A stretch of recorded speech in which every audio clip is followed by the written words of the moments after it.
Good evening दोस्तों।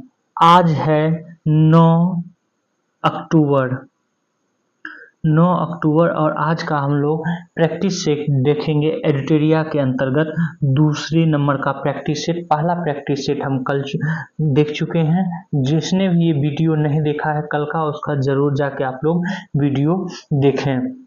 उसके बाद हम लोग जो है आज समय बचा तो डेली करेंट अफेयर्स भी करेंगे। डेली करेंट अफेयर्स आज का बहुत ही ज़्यादा इम्पोर्टेंट है, तो उसको आप लोग कॉपी भी कर लेंगे, कहीं पर नोट डाउन कर लेंगे। तो चलिए स्टार्ट करते हैं। पहला प्रश्न है कि निम्न कथनों पर विचार करें।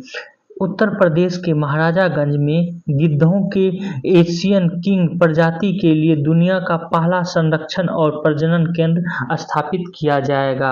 आपको इसमें बताना है सत्य है या असत्य है। तो ये जो है सत्य है। महाराजागंज जो है यूपी में एक जिला है। अगला है कि एशियाई किंग गिद्ध IUCN रेड लिस्ट की सूची में गंभीर रूप से संकटग्रस्त के अंतर्गत शामिल है।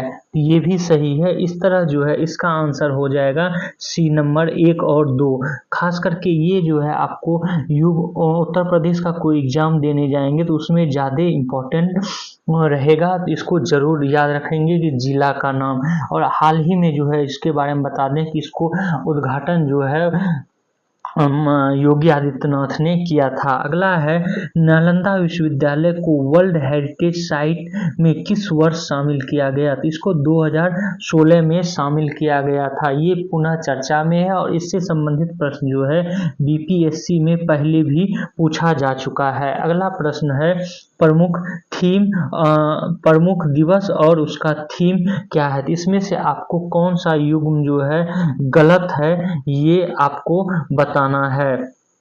तो ये है विश्व मरुस्थलीकरण और सूखा रोकथाम दिवस। ये जो है क्या है, तो भूमि के इसका थीम क्या था, भूमि के लिए एकजुट हमारी विरासत हमारा भविष्य, इस नाम से जो है था। तो ये जो है क्या है, सत्य है। यहाँ पर पूछ क्या रहा है और सत्य है कौन सा। उसके बाद है अगला अंतर्राष्ट्रीय ओलंपिक दिवस हर किसी का स्वागत, ये गलत है, तो 2 नंबर गलत हो गया। उसके बाद है विश्व शरणार्थी दिवस, इसका पूरा विश्व एक घर, ये भी जो है गलत है। तो इस तरह जो है 2 और 3 गलत हो गया और आंसर हो गया बी। अगला प्रश्न देखते हैं। निम्नलिखित कथनों पर विचार करें।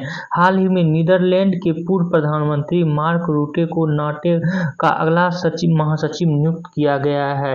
इसमें भी असत्य कथन पहचानने के लिए कहा जा रहा है। तो इसमें जो है क्या है कि आपको ये बताना असत्य। और दूसरा है कि नाटो की स्थापना 4 अप्रैल 1949 को किया गया था और इसका मुख्यालय कहाँ है, जेनेवा स्विट्जरलैंड में इसका मुख्यालय है। तो आपको बताना है कि इसमें असत्य कौन सा है। तो इसमें जो है 2 नंबर जो है असत्य है, क्योंकि इसका जो है ब्रुसेल्स बेल्जियम में नाटो का मुख्यालय है, और जबकि नाटो के जो है मार्क रूटे अभी अध्यक्ष बने हुए हैं। अगला है कि प्रधानमंत्री की अध्यक्षता वाली कैबिनेट नियुक्ति समिति द्वारा भारत के विदेश सचिव के रूप में किसे नियुक्ति की मंजूरी दी गई है।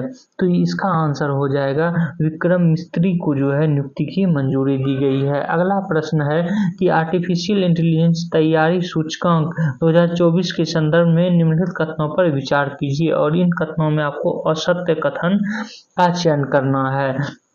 तो पहला है यह सूचकांक विश्व बैंक द्वारा जारी किया जाता है, और दूसरा है कि भारत को 0.49 रेटिंग के साथ निम्न आय वाले देश की श्रेणी में रखा गया है, और तीसरा है कि शीर्ष प्रदर्शनकर्ता देश के रूप में सिंगापुर के बाद डेनमार्क और USA का स्थान है।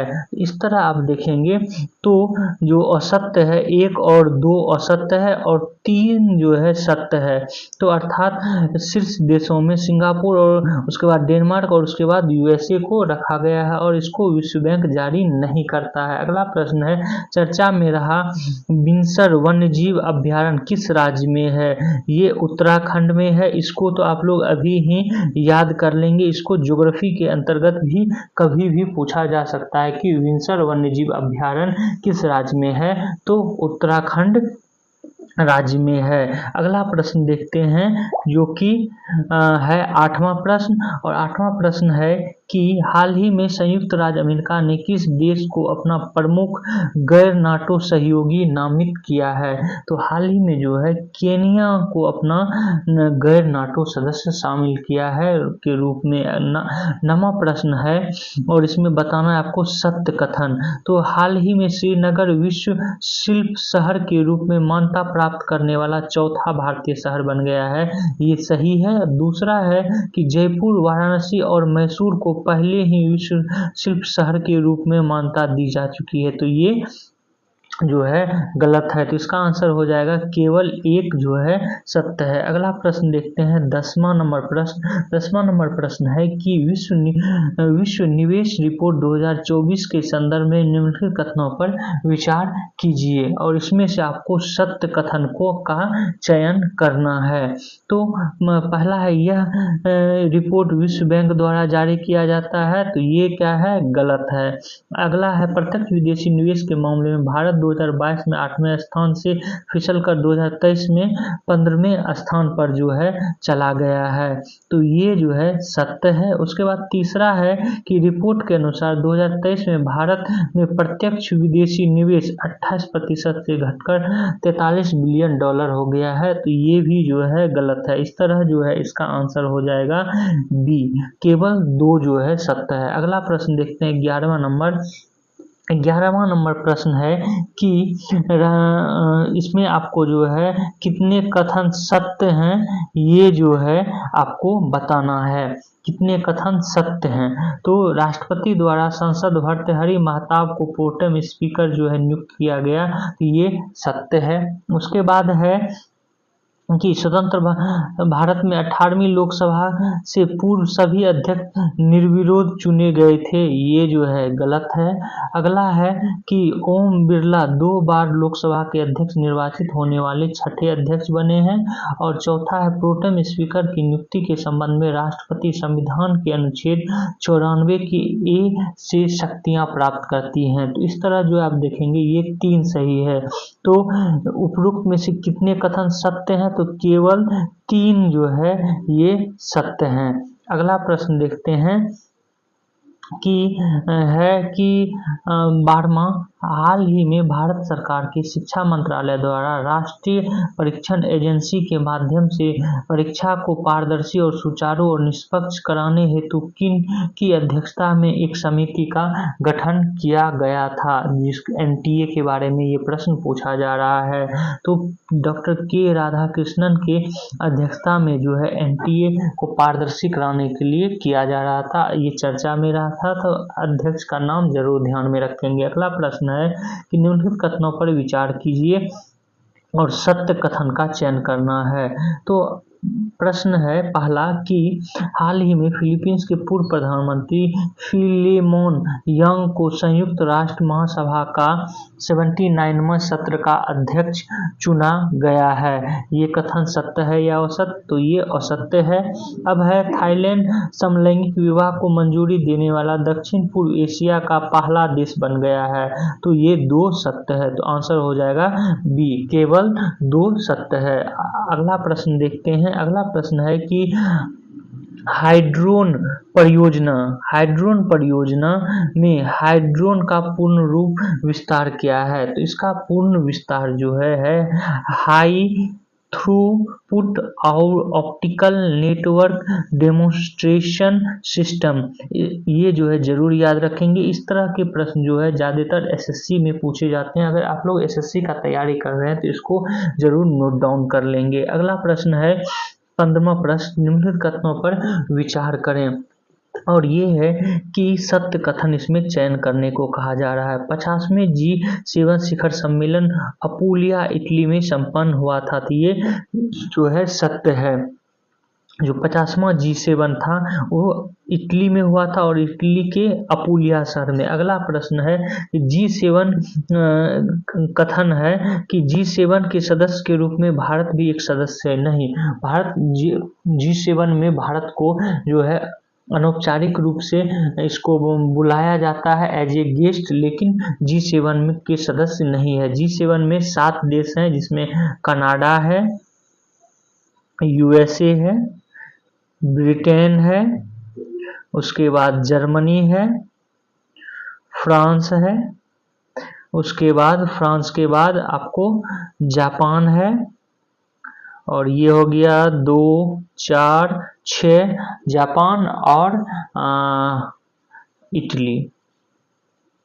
इस तरह आप देखेंगे कि ये 7 देश जो है G7 के सदस्य देश हैं। भारत इसका सदस्य देश नहीं है, ये आप लोग ध्यान में रखेंगे। अगला है इसी में कि G7 का प्रथम शिखर सम्मेलन 1975 में आयोजित किया गया था। तो ये भी जो है क्या है, सत्य है। तो इस तरह जो है 1 और 3 सत्य है, आंसर हो जाएगा बी। अगला प्रश्न है, चर्चा में रहे थारिस ज्वालामुखी का संबंध किस ग्रह से है? तो थारिस ज्वालामुखी हाल ही में जो है चर्चा में रहा था और यह जो है मंगल से संबंधित है। मंगल ग्रह पर जो है थारिस ज्वालामुखी है, ये आप लोग जरूर याद कर लेंगे अभी ही। अगला है, असत्य कथन का चयन करने के लिए कहा जा रहा है। तो इसमें नारंगी सैन्य स्टेशन गुवाहाटी असम प्लास्टिक कचरे से सड़क निर्माण करने वाला देश का दूसरा सैन्य स्टेशन बन गया है, ये जो है ये गलत है। जबकि सत्य क्या है, विक्रम मिस्त्री भारत के 35वें विदेश सचिव होंगे, ये सत्य है। अगला है, झारखंड के जामताड़ा जिले में कास्ता कोयला ब्लॉक में भूमिगत कोयला गैसीकरण के लिए भारत की पहली पायलट परियोजना शुरू की गई है, ये भी सत्य है।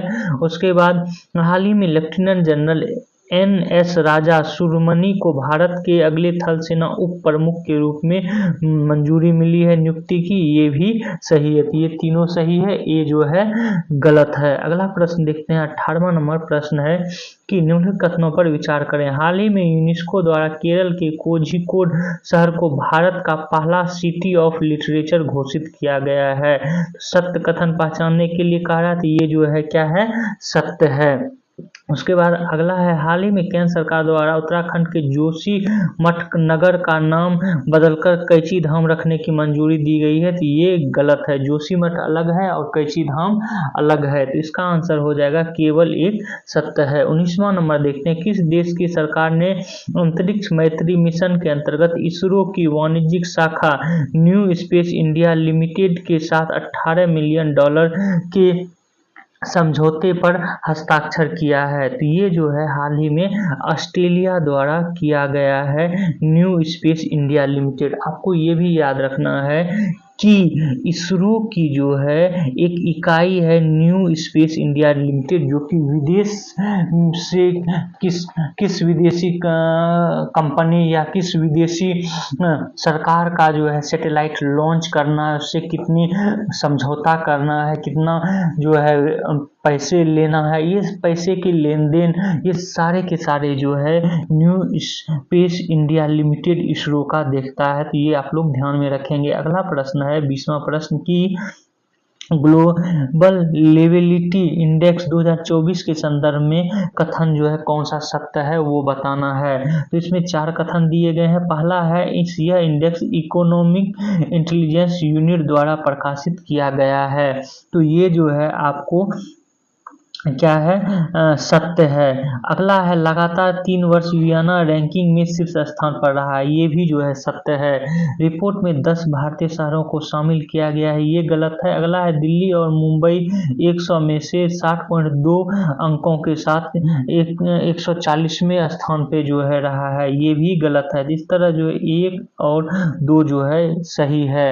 अगला प्रश्न है, चर्चा में रहे कैनबिस, एम्फेटामिन और एक्सटेसिस का संबंध किससे है? तो ये तीनों जो है नशीली दवाओं से संबंधित है।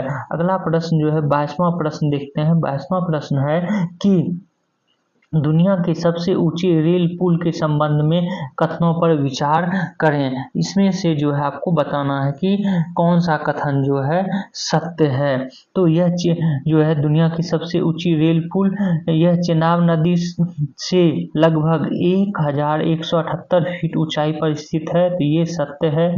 यह उधमपुर श्रीनगर बारामूला रेल लिंक परियोजना का हिस्सा है। तो ये भी सत्य है। अगला है, यह 1.3 किलोमीटर लंबा पुल जम्मू कश्मीर के रियासी जिले में बक्कल और कौरी के बीच है। तो ये भी सही। इस तरह जो है सभी कथन सत्य हैं। इसका आंसर हो जाएगा डी। अगला प्रश्न है, व्यक्ति और पद की नियुक्ति और कौन सा युग्म सही है, ये जो है आपको बताना है। तो डॉक्टर प्रमोद कुमार मिश्रा, ये जो है क्या है, प्रधानमंत्री के प्रधान सचिव, ये जो है गलत है। Kapil Dev professional golfer tour India का नया अध्यक्ष, ये भी गलत है। मनोज जैन भारतीय इलेक्ट्रॉनिक्स लिमिटेड के चेयरमैन और प्रबंधक, ये जो है सही है। और उसके बाद है लोक दर्शन रेग्मी नेपाल में भारत का नया राजदूत, ये भी जो है क्या है, गलत है। तो उपयुक्त कितने युग्म सही है ये पूछ रहा है।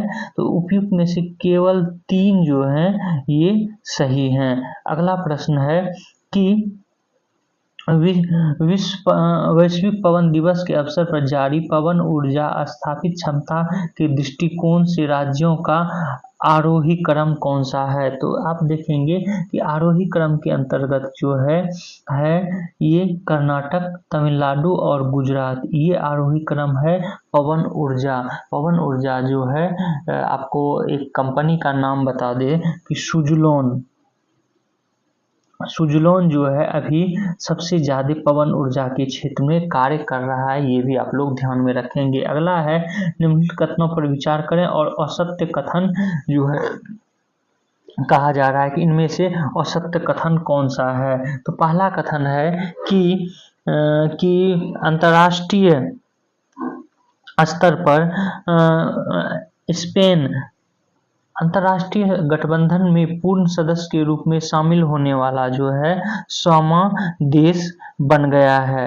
ये कथन सत्य है या असत्य, ये पूछ रहा है। उसके बाद ये पूछा जा रहा है कि अंतर्राष्ट्रीय सौर गठबंधन की COP15 के दौरान की गई थी। ISA की जो है स्थापना कब की गई थी, ये पूछा जा रहा है। तो आप देखेंगे कि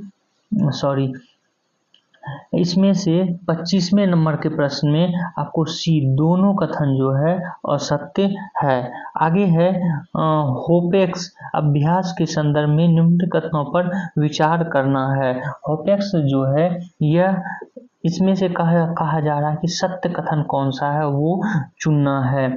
तो होपेक्स में आप देखेंगे यह अभ्यास का चौथा संस्करण था, ये जो है सत्य है। जबकि इसमें भारत और मिस्र के नौसेना के मध्य संयुक्त अभ्यास है, ये जो है गलत है। 27वां प्रश्न देखते हैं। 27वां प्रश्न है कि हाल ही में चर्चा में रहे या खबरों में रहा नागशास्त्र फर्स्ट क्या है। तो मानव पोर्टेबल आत्मघाती ड्रोन है। ये जरूर आप लोग ये ध्यान में रखेंगे, याद कर लेंगे, ये पूछा जा सकता है। अगला है, हाल ही में WHO ने किस चिकित्सा संस्थानों को पारंपरिक चिकित्सा में मौलिक और साहित्यिक अनुसंधान के लिए WHO के सहयोग के रूप में नामित किया गया है। तो ये राष्ट्रीय भारतीय चिकित्सा विरासत संस्थान हैदराबाद को। अगला प्रश्न है कि सिरिल रामाफोसा किस देश के राष्ट्रपति के रूप में दोबारा चुने गए हैं। तो ये दक्षिण अफ्रीका के। अगला प्रश्न है, हाल ही में खबरों में रहा K2-18b क्या है। तो आपको याद रखना है कि K2-18b जो है एक छोटा तारा है। क्या है, एक एक्सोप्लैनेट है। क्या है, ये एक्सोप्लैनेट है। K2-18b एक एक्सोप्लैनेट है। 31वां प्रश्न देखते हैं कि अगस्त 2024 में बहुराष्ट्रीय वायु अभ्यास तरंग शक्ति 2024 की मेजबानी कौन सा देश करेगा। यहाँ बात हो रही है 2024 की, तो अगस्त 2024 भारत। यहाँ पर हम आपको ये भी बता दें, पहले भी दिल्ली करंट अफेयर्स में भी डिटेल से बता चुके हैं कि तरंग शक्ति जो है एक नौसैनिक अभ्यास है और इंडिया का सबसे बड़ा जो है, सॉरी नौसैनिक नहीं, वायुसैनिक अभ्यास है, जो कि सबसे बड़ा वायुसेना का अभ्यास है, जिसमें करीब 50 देशों को जो है आमंत्रित किया गया था। और इसका पहला सेशन जो है ये तमिलनाडु में हुआ था और दूसरा सेशन जो है ये राजस्थान में हुआ था। ये भी ध्यान में रखेंगे, ये पहली बार इतने बड़े स्तर पर हुआ है, तो ये जरूर आप लोग याद कर लेंगे अभी ही।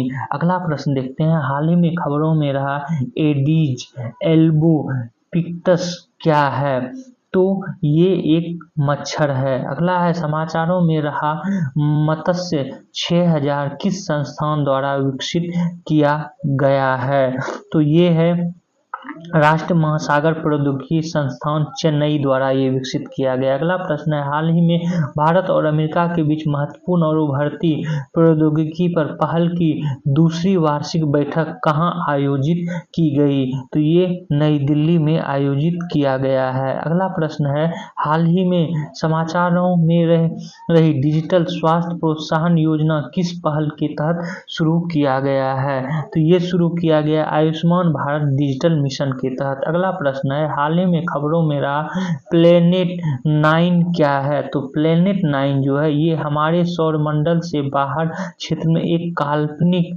ग्रह है। इसको आप लोग जरूर अभी ही याद कर लेंगे, प्लेनेट 9 क्या है, तो एक काल्पनिक ग्रह है हमारे सौर मंडल से। अगला प्रश्न है, विश्व सिकल सेल दिवस 2024 का विषय क्या था, हालांकि ये इम्पोर्टेंट नहीं है। अगला प्रश्न देखते हैं, अगला है कि हाल ही में कौन सा देश समलैंगिक विवाह को मान्यता देने वाला पहला दक्षिण पूर्वी एशियाई देश बन गया है। अभी इसके बारे में ऊपर भी चर्चा कर चुके हैं कि ये थाईलैंड है। अगला है, हाल ही में खबरों में रहा घोरबंदर किला किस राज्य में स्थित है, तो घोरबंदर जी किला जो है ये महाराष्ट्र में है। अगला प्रश्न है, हाल ही में भारत सरकार द्वारा अनुमोदित राष्ट्रीय फॉरेनिक इंफ्रास्ट्रक्चर संवर्धन योजना का उद्देश्य क्या है, तो इसका उद्देश्य आपराधिक फॉरेनिक बुनियादी ढांचों को मजबूत करना जो है उद्देश्य है। अगला प्रश्न है, हाल ही में खबरों में रहा इंडिकोनेमा क्या है, इंडिकोनेमा जो है ये है गैम्फोनेमाइड डाइटम का एक नया वंश है। अगला प्रश्न है 42वां, ये प्रश्न है कि हाल ही में वन्यजीव विशेषज्ञों की एक टीम ने पहली बार किसी राष्ट्रीय उद्यान में धारीदार सीलियन की उप स्थिति का दस्तावेजीकरण किया है, तो कहाँ पर किया गया है, ये काजीरंगा राष्ट्रीय उद्यान कहाँ है, असम में। ये बार बार पूछा गया है विभिन्न एग्जामों में। और काजीरंगा किसके लिए है, एक सिंगी जो है राइनोसोर के लिए प्रसिद्ध है। अगला है, हाल ही में खबरों में रहा मुद्रण किला किस राज्य में स्थित है, तो ये है कर्नाटक में। अगला है, हाल ही में किस मंत्रालय ने पहला national additive manufacturing symposium launch किया है, तो ये लॉन्च किया गया है इलेक्ट्रॉनिक और सूचना प्रौद्योगिकी मंत्रालय द्वारा। अगला प्रश्न है, हाल ही में किस संगठन ने स्टेट ऑफ ग्लोबल एयर जारी किया है, तो स्टेट ऑफ ग्लोबल एयर जो है ये जारी किया गया स्वास्थ्य प्रभाव संस्थान द्वारा। अगला है, रुआंग ज्वालामुखी जो हाल ही में विस्फोट के कारण खबरों में है किस देश में स्थित है, तो ये इंडोनेशिया में है। ये जरूर ध्यान में रखेंगे, ये चर्चा में था क्योंकि जब विस्फोट हुआ था तो इंडोनेशिया के बहुत सारे नागरिकों को विस्थापित करना पड़ा था। अगला है, हाल ही में भारत ने किस देश के नागरिकों के लिए मेडिकल ई वीजा सुविधा की घोषणा की है, तो ये बांग्लादेश के। अगला है, तीरंदाजी विश्व कप 2024 में भारत के 2 कांस्य पदक किसने जीते थे, तो ये है धीरज बॉम्ब देवरा जो है ये तीरंदाजी में 2 कांस्य पदक जीते थे 2024 में। अगला है कि अंतर्राष्ट्रीय ओलंपिक दिवस 2024 का विषय क्या था, दैट मीन्स थीम क्या था। तो चलो आगे बढ़ें और जश्न मनाएं, ये जो है थीम था। अगला है खालूबार युद्ध स्मारक संग्रहालय जो हाल ही में समाचार पत्रों में देखा गया, भारत के किस क्षेत्र में है। तो ये है लद्दाख में, ये इम्पोर्टेंट है, जरूर ध्यान में रखेंगे। और सबका जो है यहाँ पर आंसर की भी है। आगे जो है आपको 1-2 करंट अफेयर्स भी आज का हम लोग ले लेते हैं। अब पहला करंट अफेयर्स है डेली करंट अफेयर्स के अंतर्गत कि हरियाणा में जो है और जम्मू कश्मीर में चुनाव हुआ था, तो हरियाणा में जो है भाजपा पुनः जीत गई है और भाजपा को 48 सीटें, कांग्रेस को 37 सीटें, इनेलो को 2 सीटें मिली है। हरियाणा का अगर कोई एग्जाम देने जाए तो ये सीक्वेंस में याद रखेंगे, 48, 37 और 2 जरूर याद रखेंगे। अगला है जम्मू कश्मीर में नेका जो है नेशनल कॉन्फ्रेंस उसके को 42, कांग्रेस को 6, भाजपा को 1 सीटें मिली हैं। ये भी आप लोग जरूर ध्यान में रखेंगे इस चुनाव में। अब मुख्यमंत्री नियुक्त कौन होते हैं, जैसे ही नियुक्त होते हैं तो उसके बारे में हम चर्चा करेंगे। अगला है कि ये है संबंधित आपको नोबेल पुरस्कार से संबंधित नोबेल पुरस्कार विजेताओं के नामों की घोषणा जो है किया जा रहा है और इनको जो है 10 दिसंबर को नोबेल पुरस्कार दिया जाएगा और प्रत्येक वर्ष जो है नोबेल पुरस्कार 10 दिसंबर को ही दिया जाता है। तो इस बार जो है आप देखेंगे चिकित्सा के क्षेत्र में नोबेल पुरस्कार माइक्रो आरएनए की खोज के लिए 2 वैज्ञानिकों जो कि जिनका नाम है आप देख सकते हैं कि गैरी रूकुन और विक्टर एम्ब्रोस, इन दोनों का नाम याद रखेंगे, गैरी रूकुन और विक्टर एम्ब्रोस। बस इतना भी याद रखेंगे इन दोनों का नाम कि ये इनको चिकित्सा के क्षेत्र में दिया जा रहा और ये दोनों अमेरिकी हैं और इन्होंने माइक्रो आरएनए की खोज की है। तो आपका करंट अफेयर्स ठीक हो जाएगा, सही कर लेंगे, आप लोग टिक लगा सकते हैं। अगला है फिजिक्स के क्षेत्र में नोबेल पुरस्कार। फिजिक्स के क्षेत्र में नोबेल पुरस्कार इस बार मशीन लर्निंग को संभव बनाने के लिए जो खोज किया गया है उसके लिए दिया गया और जिनको दिया गया ये हैं जॉन हॉपफील्ड और जेफरी हिंटन। इन दोनों का नाम जो है आप लोग जरूर ध्यान में रखेंगे जिनको कि फिजिक्स के तौर पे दिया गया है। तो आज का करंट अफेयर्स यहाँ तक रखते हैं। आप लोग हमारे इस वीडियो को शेयर करें, सब्सक्राइब करें और बेल आइकन को जरूर दबा लें। Thank you for watching this video.